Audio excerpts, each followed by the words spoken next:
एक कम्युनिटी है जो कि हर जगह पाई जाती है। ये बहुत ही टैलेंटेड लोग होते हैं। इनमें नए नए आइडियाज़ तराशने की, सोचने की गज़ब की सलाहियत है। लेकिन फिर भी ये ना सेलिब्रिटी है, ना कोई सक्सेसफुल बिजनेसमैन है। ये वो है जो होते होते हो ना सके, और इन्हें हम कहते हैं होते होते कम्युनिटी।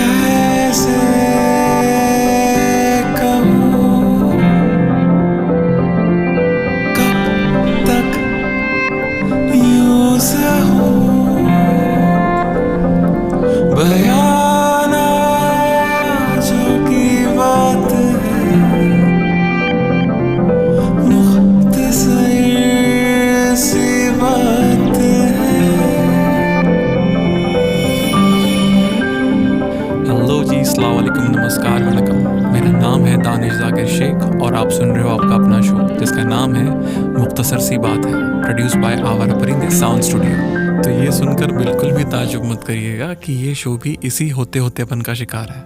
मुख्तसर सी बात है शुरू हुआ था कोविड में, और जिस वक्त ये थॉट कंसीव किया था तब लगा कि भाई साहब क्या बात है, क्या थॉट है। फिर अगले ही पल ये ख्याल आया कि क्या थॉट है, कौन सुनना चाहेगा तेरी इस बात को। और फिर हमने खुद ही को ये बोल के चुप करा दिया। हमने कई दफ़ा सुना है कि ये आइडिया जो है ना, ये मुझे 10 साल पहले आया था, और वो बंदा ये बोल के रुक जाता है। मतलब मेरा दिल तब भी यही जानने के लिए बेताब है कि भैया आगे तो बताओ हुआ क्या। लेकिन होती है एक चुप्पी, एक खामोशी। तो मेरा सवाल तब ये होता है कि आपने एग्जीक्यूट क्यों नहीं किया। और जवाब आता है रिजेक्शन। किस चीज़ का रिजेक्शन? कभी फेल होने का तो कभी जलील होने का। वैसे भी हम में से कई लोगों ने अपनी ज़िंदगी लोग क्या सोचेंगे इस बात को सोचने में लगा दी। बट सच बात तो ये है कि लोग क्या सोच सकते हैं या लोग क्या सोचेंगे ये हमें पता नहीं, और अगर पता चल भी जाए तो की फ़र्क पैंदा है। और इसके अलावा और एक चीज़ जो हमें रिजेक्शन के बारे में सोचने पर मजबूर करती है वो है पास्ट नेगेटिव एक्सपीरियंस। तो बाज़ दफ़ा ख़राब बीता कल आज के लिए तकलीफ़ का सबब बन जाता है। तो इन्हीं सारी बातों में उलझा हुआ था ये शो मुख्तसर सी बात है। और इसी कश्मकश में मेरी बात हुई एक ऐसे शख्स से जो कि है तो मेरे काफ़ी करीब, लेकिन वो होता है ना कि चश्मा तो आपके नज़रों के आगे है लेकिन आप पूरी दुनिया छान रहे हो। और मेरी नज़रों का चश्मा थी मेरी आई मुग्धा, जो कि है पेशे से एक मेंटल हेल्थ काउंसलर। तो उन्होंने जब मेरे मुँह से सुना कि आई ये बात है, वो बात है, न जाने क्या क्या बात है, तो आई ने कहा कि दानिश ये तो मुख्तसर सी बात है। रिजेक्शन को काफी सकारात्मक ढंग से लिया जा सकता है।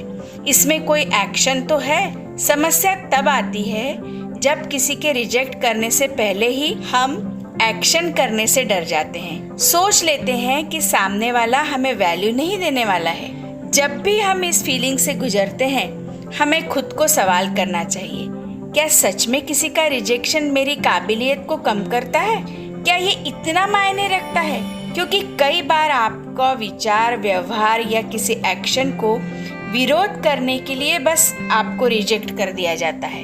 तो हमें खुद ही एनालिसिस करना चाहिए ये रिजेक्शन कितना महत्वपूर्ण है। क्या ये हमें आगे लेके जा रहा है या पीछे, या वहीं के वहीं खड़ा कर रहा है।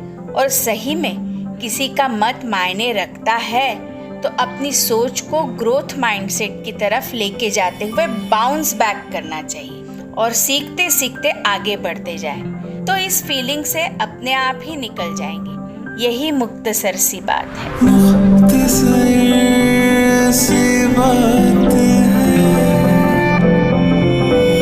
तो बस आप अपने जहन से ये इरेशनल थॉट्स को दफा करें, अपने काम को एग्जीक्यूट करें और देखें what life has to offer.